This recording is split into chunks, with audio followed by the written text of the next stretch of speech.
Oke, nggak apa-apa ya, kita lanjutin tentang bank sentral ya. Nah, ini tadi bank sentral intinya semuanya enaknya kalian dibahas di kelas 11 ya. Pokoknya bank sentral itu yang mengampu tentang kebijakan moneter, yaitu melalui stabilitas harga, suku bunga, pasar keuangan, dan nilai tukar. Itu ya bank sentral. Selanjutnya ada yang disebut dengan ada bank umum. Nah, ini kalau bank umum yang biasa kita temuin ya. Bank umum adalah bank yang melaksanakan kegiatan usaha seperti menghimpun dana dan memberikan pinjaman serta jasa lintas pembayaran dalam bidang keuangan kepada masyarakat. Nah, inilah yang bank yang sesuai dengan pengertiannya juga ya. Pokoknya benar. Ini adalah bank yang biasa kita temukan ya, karena dia hubungannya langsung pada masyarakat. Karena kalau bank sentral itu hubungannya dengan bank umum, makanya disebutnya banknya para bank kalau ibu sering ngomong gitu. Oke. Nah, ini usaha dan fungsi bank umum meliputi hal-hal berikut. Nah, ini ya.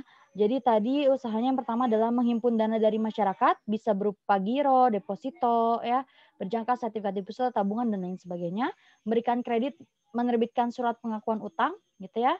Jadi mengakui dia punya utang, gitu, membeli, menjual dan menjamin atas risiko sendiri maupun untuk kepentingan dan atas pemerintah nasabahnya terhadap hal berikut. Hal berikut yang pertama, surat-surat wesel termasuk wesel yang akseptasi oleh bank dan masa berlakunya tidak lebih lama dari kebiasaan dalam perdagangan surat-surat dimaksud. Surat pengakuan utang dan kertas dagang lainnya masa berlakunya tidak lebih lama dari kebiasaan dalam surat-surat yang dimaksud, kertas pembelian negara atau surat jaminan pemerintah. Itu sertifikat Bank Indonesia, nah itu ya, dan obligasi, surat dagang berjangka waktu hingga 1 tahun, instrumen surat berharga lain yang berjangka waktu hingga 1 tahun. Nah, itu yang bisa dijual ya oleh bank sentral gitu ya. Memindahkan uang baik kepentingan sendiri maupun kepentingan nasabah, tadi transfer gitu ya. Menempatkan dan meminjamkan dana kepada bank lain baik dengan menggunakan sarana komunikasi seperti surat maupun dengan wesel, cek atau saran lainnya, itu ya, bisa juga ngasih pinjaman kepada bank lainnya. Menerima pembayaran dari tagihan atas surat berharga, melakukan perhitungan kepada pihak ketiga, itu ya, melakukan pembayaran tagihan atas surat berharga. Jadi jual surat berharga kan, makanya dia bisa menerima pembayaran. Terus menyediakan tempat untuk menyimpan barang itu ya, dan surat berharga ada tempat simpanannya. Bank apa namanya sih kalau ini, banker apa bukan banker mah itunya apa sih tempat menyimpannya dulu Pak Ibu ya. Oke, terus ada melakukan kegiatan penitipan untuk kepentingan pihak lain berdasarkan suatu kontrak, ada titipan, bisa ya melakukan penempatan dana untuk nasabah lainnya dalam bentuk surat berharga atau yang tidak tercatat di bursa efek, itu bisa nyimpan dana nasabah kepada bentuk surat berharga yang lain ya, tidak hanya harus di bursa efek saja, di pasar modal ya. Melakukan kegiatan anjak piutang, usaha kartu kredit, dan kegiatan wali amanat, bukan waki, yaitu wali amanat gitu. Jadi bisa wali amanat juga ya. Anjak piutang juga yang kemarin kan kita udah bahas, nanti kita bahas lagi. Terus menyediakan pembiayaan dan atau melakukan kegiatan lain berdasarkan prinsip syariah sesuai dengan ketentuan ditetapkannya oleh Bank Indonesia. Nah, bisa juga melakukan kegiatan yang sifatnya syariah gitu ya. Selain kegiatan di atas, Bank Umum dapat pula melakukan hal berikut ya. Pertama, kegiatan valuta asing dengan memenuhi ketentuan ditetapkan oleh Bank Indonesia, dia bisa mengatur ini ya valuta asing ya. Jadi valuta asing itu dibatasi banget karena ya tadi ini juga menyangkut kepada stabilitas perekonomian atau stabilitas moneter ya. Selanjutnya kegiatan penyertaan modal sementara untuk mengatasi akibat. Oke, sebentar nih mau close. Ini ya.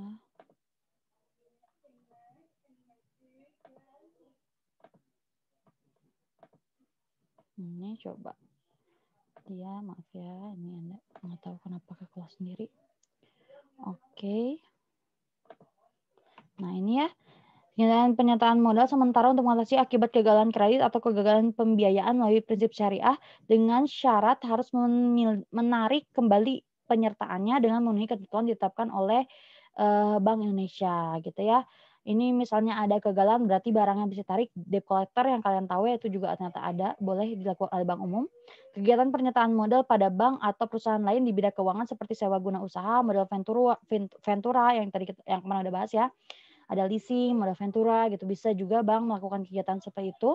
Perusahaan efek, asuransi, serta lembaga clearing penyelesaian dan penyimpanan dengan memenuhi ketentuan yang ditetapkan oleh Bank Indonesia berdasarkan dengan bertindak sebagai pendiri dana pensiun dan pengurus dana pensiun sesuai dengan ketentuan dalam peraturan perundang-undangan dana pensiun dan dana pensiun yang berlaku gitu ya. Berarti dia juga bisa mengadakan dana pensiun gitu ya.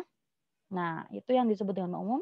Selanjutnya ada bank syariah. Nah, kalau ini mah sama kayak bank umum, tapi dia menjalankan kegiatan usahanya berdasarkan dengan prinsip syariah atau prinsip Islam ya. Prinsip syariah adalah prinsip hukum Islam yang kegiatannya perbankan berdasarkan fatwa yang dikeluarkan oleh lembaga yang memiliki keuangan dan kewenangan dan dalam penetapan fatwa di bidang syariah. Gitu. Jadi pokoknya ini tidak berdasarkan pada Al-Quran, hadis, dan fatwa gitu ya. Jadi kayak bunga itu haram, maka di bank syariah itu nggak ada bunga. Oke. Next, nah ini jadi bank syariah itu ada 2 jenis ya. Ada yang sebutnya adalah bank umum syariah atau bank syariah yang dalam kegiatannya memberikan jasa lalu lintas pembayaran sama kayak tadi bank umum gitu ya. Terus ada yang disebut dengan BPR, Bank Pembiayaan Syariah. Nah, kalau di konvensionalnya BPR-nya namanya Bank Pengkreditan Rakyat gitu kan. Tapi kalau di syariahnya Bank Pembiayaan Rakyat ya, karena di syariah itu nggak ada kredit, yang ada adalah pembiayaan gitu ya, yaitu bank syariah yang dalam kegiatannya tidak memberikan jasa lalu lintas moneter. Nah, berarti udah jelas ya, di sini bedanya antara bank umum sama BPR, bank pembiayaan atau pengkreditan, itu kalau bank umum menyediakan jasa lalu lintas pembayaran, sedangkan kalau BPR itu tidak menerima jasa lalu lintas pembayaran gitu ya. Jadi kayak transfer, kartu debit, kartu kredit dia nggak ada ya kalau untuk BPR gitu ya. Nah, di bank umum syariah ini juga ada lagi nih yang disebut dengan UUS ya, unit usaha syariah. Nah, ini juga sama nih kayak bank umum, cuman tuh adalah unit dari karya kantor pusat bank umum konvensional yang berfungsi sebagai kantor induk dari kantor atau unit yang melaksanakan kegiatan usaha berdasarkan prinsip syariah. Kegiatan unit usaha hampir sama dengan kegiatan bank umum syariah. Nah, ini sama, cuman dia beda apa ya? Beda kasnya aja kata Ibu juga. Jadi kalau misalnya unit usaha syariah itu kasnya masih gabung sama bank konvensionalnya. Tapi kalau bank syariah itu sudah misah. Contohnya apa nih? Ya itu misalnya Bank Mandiri Syariah. Nah itu kalau nggak salah Mandiri Syariah udah misah dari Bank Mandiri konvensionalnya gitu ya. Oh, kayak malah sekarang itu Mandiri Syariah, BRI Syariah, semuanya yang BUMN ya. BUMN kan ada 4 ya. Ada yang nanti kita bahas, ada yang BETN, BRI, BNI, sama Mandiri. Itu syariah semuanya. Udah gabung semuanya menjadi Bank Indonesia Syariah ya. Nah itu sudah misah semuanya dari bank si konvensionalnya. Nah itu yang disebut dengan bank umum syariah. Kalau dia masih gabung, contohnya apa ya? Ibu nggak tahu nih, Citibank Syariah mungkin ya, yang dia bukan terlalu Islami biasanya ya. Nah itu biasanya masih gabung kasnya dengan konvensionalnya. Makanya disebut dengan UUS atau unit usaha syariah. Jadi dia masih bagian dari konvensional, tapi dia punya anak perusahaan gitu yang disebut dengan unit usaha syariahnya. Oke, nah ini ya kegiatan bank umum syariah dengan pihak berikut, silakan dibaca saja, hampir sama pokoknya mah menghimpun dana, menyalurkan dana, terus dia melakukan jasa gitu ya, intinya gitu. Yang tidak bolehnya, nah ini ya pokoknya tidak boleh bertentangan dengan prinsip syariah, tidak boleh melakukan kegiatan saham langsung di pasar modal, nggak boleh ya. Terus penyertaan modal kecuali bank umum syariah atau lembaga keuangan yang kegiatannya berdasarkan prinsip syariah. Jadi dia nggak bisa penyertaan modal kecuali kepada yang prinsipnya menggunakan syariah. Melakukan kegiatan usaha perasuransian kecuali sebagai agen pemasaran produk asuransi syariah. Jadi dia nggak bisa ngadain perasuransian, tapi dia bisa sebagai agen pemasaran aja produk asuransi syariah ya. Oke, kegiatan bank pembiayaan syariah. Nah ini sama, cuman pembiayaan syariah itu nggak ada jasa ya. Jadi kayak tadi Ibu bilang nggak ada kayak transfer dan sebagainya, silahkan kalian baca aja. Hal yang dilarangnya sama ya, tidak boleh bertentangan dengan prinsip syariah, menerima berupa giro, nah itu tidak boleh. Terus ikut serta dalam jasa lalu lintas pembayaran, nah itu juga nggak boleh ya, kayak tadi transfer itu nggak bisa. Melakukan kegiatan perasuransian kecuali sebagai yang sama juga ya, melakukan kegiatan valuta asing, nah ini juga nggak bisa karena valuta asing tadi khusus untuk perbankan aja, maksudnya perbankan khusus untuk bank umum saja gitu ya. BPR tidak boleh ikut melakukan kegiatan usaha valuta asing ya. Oke, nah selanjutnya ini yang disebut dengan BPR ya, atau BPR Bank Pengkreditan Rakyat. Kalau tadi syariah, Bank Pembiayaan Syariah. Nah ini bank melaksanakan kegiatan usaha secara konvensional dan atau syariah. Syariahnya tadi ya, Bank Pembiayaan Syariah. yang dalam kegiatannya tidak memberikan jasa lalu lintas moneter, lalu lintas pembayaran. Udah jelas ya tadi lalu lintas pembayaran. Bank menerima simpanan dari masyarakat hanya dalam bentuk deposito berjangka, tabungan atau bentuk lainnya dan memberikan pinjaman kepada masyarakat. Nggak ada jasa jadi di sini. Kalau di bank umum tidak ada jasa ya. Nah ini usaha-usaha dari bank pengkiriman meliputi menghimpun dana masyarakat. Ini tadi bentuknya menyalurkan dana, menyediakan pembiayaan, penempatan dana sesuai dengan kebutuhan Bank Indonesia, sektornya ya. Mendapatkan dananya dalam bentuk SBI, sertifikat Bank Indonesia, deposito berjangka, sertifikat deposito, dan atau tabungan pada bank lain. Nah, itu ya. Terus yang nggak bolehnya adalah menerima simpanan dalam bentuk giro, karena giro ada cek, di situ kan berarti ada pembayaran, itu nggak bisa, ada jasa lalu lintas moneternya. Melakukan kegiatan falas, ya nggak boleh juga, valuta asing. Terus melakukan kegiatan perasuransian, tadi juga nggak boleh ya perasuransian. Melakukan penyertaan dalam permodalan. Penyertaan dalam permodalan itu berarti pada sektor-sektor tertentu. Jadi permodalan tuh kayak, jadi kalau BPR tuh khusus yang ini ya biasanya sektornya bukan usaha gitu ya, sektornya adalah individu. Oke. Nah ini menurut kepemilikannya ada 4 ya, ada BUMN, ada bank pemerintah BUMD, ya ada juga swasta nasional, ada yang bank asing. Nah kalau BUMN ini yang apa nih, yang sebagian besar sahamnya dimiliki oleh pemerintah ya, cuman ada 4 ya yang termasuk adalah BNI, BRI, BTN, sama Bank Mandiri, itulah yang termasuk pada bank BUMN ya. Selanjutnya adalah bank pemerintah daerah, yang ini berarti yang dimiliki oleh pemerintah daerah berupa bank-bank pembangunan daerah ya. Contohnya adalah Bank Jabar, BJB ya, Bank Jabar Banten itu ketinggalan, ada Bank Jatim misalnya, ada Bank DKI dan lain sebagainya. Ada bank swasta nasional. Nah, ini berarti berbadan hukum Indonesia dan atau yang sebagian seluruhnya modalnya dimiliki oleh warga negara Indonesia atau badan hukum Indonesia. Jadi dia punya Indonesia, tapi swasta orang kita gitu ya. Oke, ini contohnya ada BCA, ada Bank Muamalat Indonesia BMI ya. Selanjutnya ada Bank Asing Indonesia yang merupakan kantor cabang dari suatu bank di luar negeri. Jadi contohnya bank asing yang punya cabang di kita. Contohnya ada Citibank, American Express Bank, terus ada ABN AMRO Bank, ini nggak tahu nih Ibu apa ya. Bangkok Bank, terus ada Hana Bank kalau ininya ya Koreanya ya. Ini kayaknya ABM Ibu nggak tahu, mungkin Arab-Arab kali ya. Oke, lanjut. Ini ada produk perbankan adalah alat. Nah, oke, ini produk dan jasa perbankan. Produknya apa aja nih gitu ya. Produk adalah, kita lihat dulu produk itu apa. Produk adalah alat yang digunakan oleh bank untuk menghimpun yang disebut dengan kredit pasif. Nah, ini produknya namanya kredit pasif dan menyalurkan, yaitu yang disebut dengan kredit aktif. Kembali dana dari masyarakat kepada masyarakat lainnya. Jasa perbankan adalah usaha lain yang dilakukan oleh bank yang dapat menghasilkan dana selain melalui produk perbankan. Nah, ini ya. Jadi jasanya adalah yang usaha lainnya selain dari tadi menghimpun dan menyalurkan yang menghasilkan dana gitu ya. Nah, ini ada kredit pasif. Kredit pasif itu adalah ya itu ya yang aliran dana dari masyarakat masuk ke bank yang disebut dengan simpanan atau nasabah nanti debitur disebutnya gitu ya.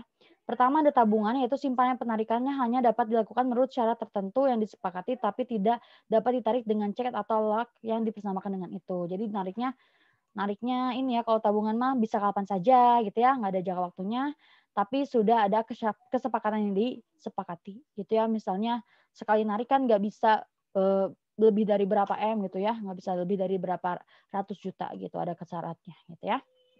Selanjutnya ada giro. Nah, kalau giro ini ada cek ya. Intinya dia ada cek ya, tuh simpanan yang dapat digunakan sebagai alat pembayaran dan penarikannya dapat dilakukan setiap saat dengan menggunakan cek gitu. Sarana perintah pembayaran lainnya atau dengan cara pemindah bukuan. Nah, itu cek ya, giro ya. Jadi giro biasanya ini perusahaan yang punya giro ya. Kalau kita ngapain pakai cek cuman paling juga berapa juta sih punya saldonya gitu ya. Oke, ada deposito berjangka. Nah, kalau ini ada waktunya tuh. Ya, penaikannya hanya dapat dilakukan pada waktu tertentu menurut perjanjian antara penyimpanan dengan bank yang bersangkutan, gitu ya. Terus ada sertifikat deposito. Ini deposito berjangka dengan bukti simpanan yang dapat diperdagangkan. Jadi kalau deposito berjangka itu kayak tabungan ya, cuman ada jangka waktu aja. Kalau sertifikat deposito itu beda. Kalau sertifikat deposito itu jangka waktunya, tapi kita dikasih bukti bahwa kita punya simpanan di bank. Gitu. Nah, nanti misalnya kita butuh uang, si sertifikat deposito ini bisa dijual sama orang lain gitu. Nanti ya, biar yang nyairin orang itu kepada bank gitu ya.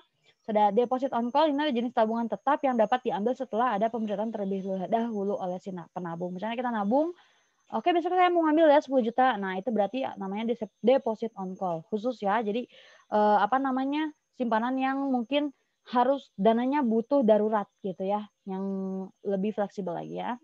So, ada deposit automatic rollover itu adalah suatu jenis deposito yang jika uangnya tidak diambil sampai dengan waktu jatuh tempo, deposito langsung diperpanjang dengan bunganya langsung dihitung secara otomatis. Jadi misalnya nih, kita punya jangka waktu 1 tahun gitu. Nah, 1 tahun nih nggak diambil nih sama kalian. Nah, berarti kalau dia sifatnya deposit automatic rollover, berarti kalian tuh, oh berarti ini akan next lagi untuk 1 tahun ke depan gitu. Berarti dianggap oleh bank ini akan terus deposito gitu ya. Akan terus melakukan simpanan di bank yang sifatnya adalah deposito. Deposito berarti tadi ya bedanya tabungan nggak ada jangka waktunya, bisa diambil kapan saja, tapi biasanya ada syaratnya berapa maksimalnya per hari gitu. Kalau deposito berjangka itu ada jangka waktunya ya.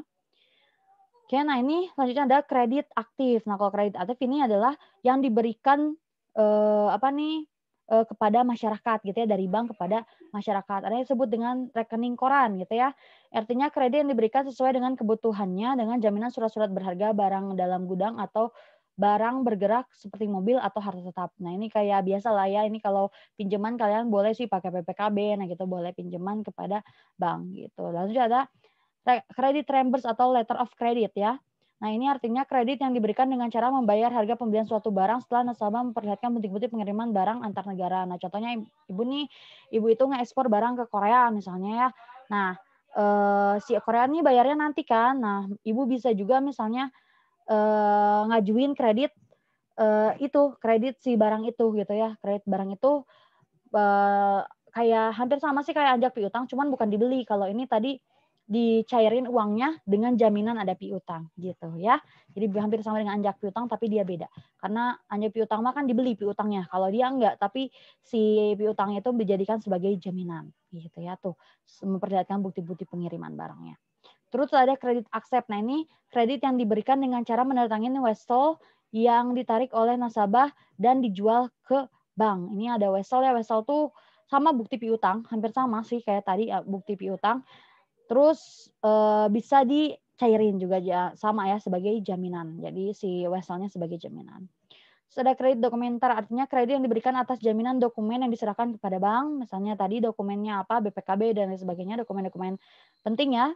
Itu sebenarnya kalau nggak salah apa nih, contohnya SK mungkin itu bagi PNS juga bisa namanya sebutnya kredit dokumenter ya. Selanjutnya adalah kredit dengan jaminan surat-surat berharga. Artinya kredit yang diberikan kepada nasabah untuk beli surat-surat berharga. Nah, ini contohnya kalian beli saham nih gitu ya, atau mau beli apa nih sertifikat Bank Indonesia yang tadi cuman bisa dijual belikan oleh perbankan misalnya ya. Nah, itu ada juga bisa juga nasabah itu diberikan kreditnya gitu ya, diberikan pinjaman uangnya gitu. Oke, next selanjutnya adalah jasa-jasa perbankan. Nah, ini tadi ya, nah kalau di BPR ini nggak ada, jasa perbankan itu nggak ada di BPR. Jadi kalau BPR itu cuman menghimpun sama menyalurkan dana. Menghimpunnya juga nggak ada dalam bentuk giro. Gitu, selanjutnya ada jasanya yang bisa dilakukan ya oleh perbankan. Ini ada jual beli falas, valuta asing, jasa penyimpanan. Nah, kalau misalnya kalian tadi kredit dengan barang berharga atau surat-surat kan suratnya disimpan gitu ya. Ini disebut dengan safety box gitu ya. Terus ada juga tuh ya, ini juga bisa bank memperoleh uang sewa. Jadi nyimpen kayak hampir sama sih kayak pegadaian gitu ya. Cuman ini surat berharganya surat-surat berharga biasanya. Bisa sih pegadaian juga, cuman pegadaian biasanya kan emas kayak gitu-gitu ya. Karena kepada masyarakat kalau ini kan jarang digunakan masyarakat di bank ya. Selanjutnya pengiriman transfer uang, transfer ya. Pemberian jaminan bila nasabah tidak mampu memenuhi kewajibannya, maka bank lain memenuhi kewajiban tersebut gitu. Jadi kayak tadi tuh misalnya dijaminkan bahwa si nasabah ini akan bayar gitu, misalnya minta kirim dulu barangnya, nanti uangnya nanti gitu kan, dijaminkan oleh bank gitu. Nah, bisa kayak gitu tuh. Jadi pemberian jaminan. Nanti kalau nasabahnya ternyata ini nggak bayar, memenuhi kewajibannya enggak, maka banklah yang menanggung kewajiban itu gitu ya. Ada kartu kredit, tahu ya credit card, itu yang kalau credit card berarti kalian utang sama bank gitu ya. Cek dalam perjalanan itu kalau misalnya kalian ke luar negeri gitu, nggak mau bawa tunai, bisa pakai cek, nanti bisa dicairkan di bank-bank luar negerinya.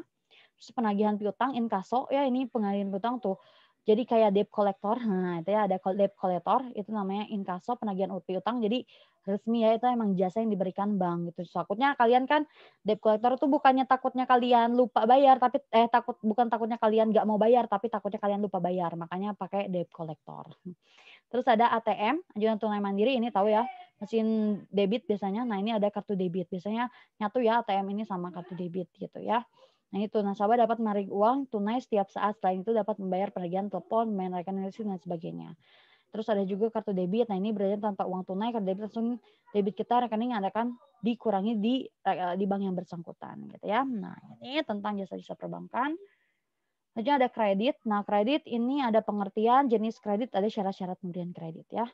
Kredit ini asal bahasanya dari Latin credere ya, yang artinya adalah kepercayaan tuh. Pemilik uang kreditor memberi kepercayaan kepada pihak peminjam debitor untuk menggunakan uang selama waktu tertentu. Peminjaman ini disertai pula kepercayaan bahwa debitur akan mengembalikan uang yang dipinjamkan. Nah, ini baik dua pihak ya tadi ya. Berarti kan si bank itu ngutang sama si nasabah simpanan, berarti pemilik uangnya adalah nasabah simpanan.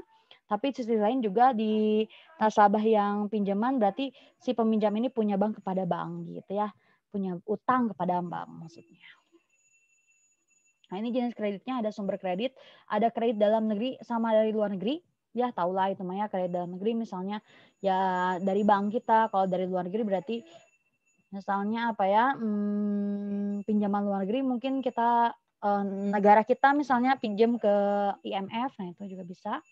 Tujuan penggunanya ada kredit produksi atau konsumsi, apalah untuk barang, untuk jualan, untuk berdagang, untuk produksi sesuatu atau untuk konsumsi. Terus ada yang berdasarkan jaminan, ada yang blanko. Blanko itu tidak ada jaminan berarti ya. Ada yang kredit berjaminan, rata-rata berjaminan ya.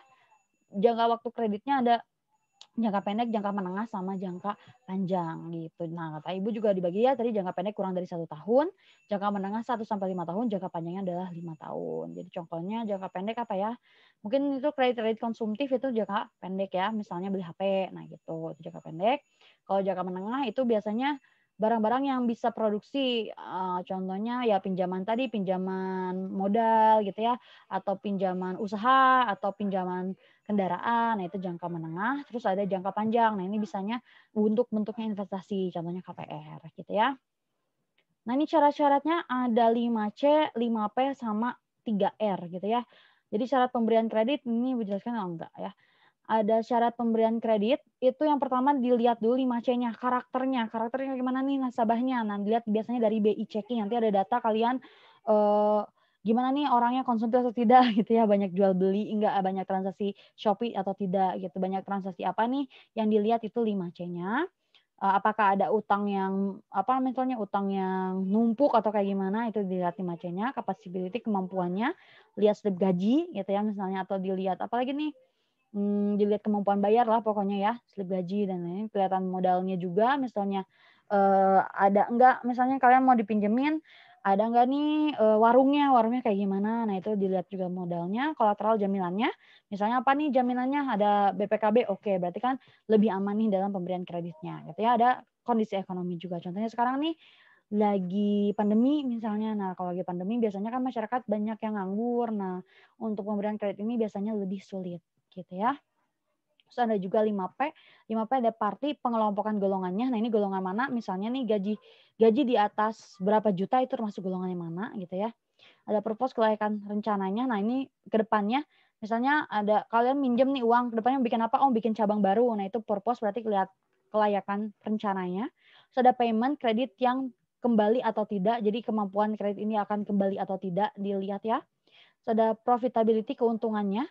Jadi lihat di laporan keuangan sebelumnya untung atau tidak, nanti ke depannya prospeknya akan profitnya bagus atau tidak gitu ya. Nanti ke depannya. Terus ada protection, tingkat keamanannya ini aman nggak gitu ya. Soalnya ada returns, terus 3R ya, ada returns, kemampuan keberhasilan kreditnya. Contohnya ya dilihat dari tadi misalnya BI checking itu kredit misalnya, makanya kalau kalian nih misalnya pinjam ke leasing gitu ya, itu apa namanya, jangan sampai tagihannya itu telat gitu. Nah, itu juga jadi salah satu, nanti minus untuk kalian, apa namanya, kelayakan diberikan kredit atau tidak gitu. Makanya kayak misalnya cicilan misalnya dibayar setiap tanggal 15, nah dananya dari tanggal 15 itu udah harus ada gitu ya. Itu karena tadi bisa dilihat sebagai perhitungan untuk pemberian kredit bagi bank gitu ya. Repayment, kemampuan pengembalian kreditnya, ada resikonya, risk ya, kemampuan menanggung resiko ketidakmampuan pengembalian kredit. Jadi resikonya misalnya, oh ternyata nggak bisa kembaliin, hartanya banyak nggak? Nih, nah itu berarti ada risk atau kemampuan menanggung resiko ya. Oke, nah ini kebaikan burukan pemberi kredit. Yang pertama adalah meningkatkan produktivitas. Dengan ada kredit, berarti kita tidak usah menunggu uang yang tidak ada. Mungkin bisa mengajukan kredit dulu, pinjam dulu ya. Belajar arus barang. Tadi ya contohnya barangnya bisa lebih cepat, transaksi dagang, motivasi uang, pemerataan pendapatan gitu ya. Negatifnya adalah adanya spekulasi. Nah ini yang diharam dalam Islam. Ini ada kemungkinan nanti kreditnya macet, kemungkinan gini, kemungkinan nah gitulah, banyak kemungkinan. Terus konsumsi melebihi dari kemampuan bayar. Nah misalnya jadi masyarakat jadi konsumtif gitu ya. Misalnya kalian ditagih duitnya nggak ada, padahal di rumahnya gede gitu ya. Malah uangnya dipakai buat bangun rumah, bukan pakai dagang gitu misalnya. Kelebihan produksi ya, sama inflasi. Nah inflasi nanti kita bahas juga di kelas 11 gitu ya. Oke, nextnya terakhir ini, nah yang ini belum dibahas tentang LPS ya, lembaga penjamin simpanan. Ini adalah lembaga yang menjamin simpanan nasabah penyimpanan dan turut aktif dalam merawat stabilitas sistem perbankan sesuai dengan kewenangannya. Jadi LPS ini, Ibu punya contoh kasus salah satunya tahun berapa tuh ya, si BCA itu pernah pada suatu waktu dia uangnya mau ditarik oleh nasabahnya tapi uangnya nggak ada gitu. Padahal bukan nggak ada sih sebenarnya, tapi karena uangnya ini kan disalurkan lagi kepada pihak ketiga gitu ya, disalurkan lagi kepada masyarakat yang tadi nyalurin dana gitu. Makanya dari situ munculnya yang disebut dengan mungkin LPSI atau lembaga penjamin simpanan. Jadi tenang aja kalian, sekarang itu semua bank pasti punya LPS. Jadi LPS itu kayak asuransinya bagi bank-bank gitu. Oke. Nah, kita bahas nih tugasnya LPS ya.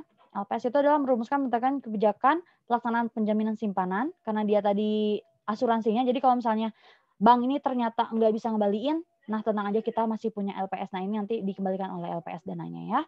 Melaksanakan penjaminan simpanan, merumuskan menetapkan kebijakan dalam rangka turut aktif melihat stabilitas sistem perbankan, merumuskan menetapkan pelaksanakan kebijakan penyelesaian bank gagal yang tidak terdampak sistemik. Jadi nggak sistemik itu berarti nggak berini kepada perekonomian ya. Tapi kalau misalnya bank-bank gede nih nasabahnya banyak, nah itu kan berarti berdampak pada sistemik gitu. Nah juga sama melaksanakan penanganan bank gagal berdampak sistemik ya. Jadi bisa yang ditangani itu yang non sistemik, baik yang non sistemik atau yang sistemik, dua-duanya bisa ditanggulangi oleh atau bisa ditangani oleh LPS ya. Oke, nah ini wewenangnya. Wewenang LPS yang pertama adalah menetapkan menungut premi penjaminan. Nah ini makanya disebut dengan asuransinya pada bank karena di premi ya, ada pembayaran premi. Menetapkan dan memungut kontribusi pada saat bank pertama kali menjadi peserta. Pungutan pertama kalau mau dijaminkan dananya di LPS. Melakukan pengelolaan kekayaan dan kewajiban LPS. Mendapatkan data simpanan nasabah, data kesehatan bank, laporan keuangan bank, dan laporan hasil pemeriksaan bank sepanjang tidak melanggar kerahasiaan bank. Nah itu ya. Makanya ada laporan keuangan juga di ini sama LPS nanti kan, soalnya nanti kalau yang nanggung rugi kan ya, kalau banknya rugi, LPS juga rugi. Makanya dari sebelum menanggulangi, LPS juga pasti harus melihat ya, atau nanti diberikan kebijakan-kebijakan atau masukan-masukan untuk perbankan ini. Itu ya, melakukan rekomendasi, verifikasi dan atau konfirmasi atas data tersebut di angka 4, lakukan yang tadi ya, mengecek ulang laporan keuangan dan sebagainya. Menentukan syarat tata cara penentuan pembayaran klaim. Nah ini klaimnya. Jadi kalau misalnya ternyata ini nggak bisa ngembalin uangnya nih, dananya kan kemana nih, gitu kan ya? Diajukan kan klaimnya ya, biar dananya kembali ke masyarakat. Nah itu juga ditetapkan tata syaratnya oleh LPS-nya itu sendiri. Menunjuk menguasakan dan atau menugaskan pihak lain untuk bertindak bagi kepentingan dan atau atas nama LPS guna melaksanakan sebagian tugas tertentu. Dia juga wewenangnya bisa menunjuk lembaga yang lainnya, melakukan penyuluhan kepada bank dan masyarakat tentang penjaminan simpanan, menjatuhkan sanksi administrasi itu. Jadi kalau kalian mau nabung di bank, kalau mau aman, kalau kalian simpanannya triliun-triliunan, amin ya rabbal alamin gitu ya. Nah, berarti kalian harus lihat data bank ini punya LPS-nya atau tidak gitu ya. Nah, itu tentang LPS. Next videonya berarti itu tentang perbankan. Next videonya kita akan membahas tentang lembaga keuangan bukan bank atau yang disebut dengan LKBB. Ini yang udah kalian presentasikan sebetulnya ya. Oke, kita tutup dulu.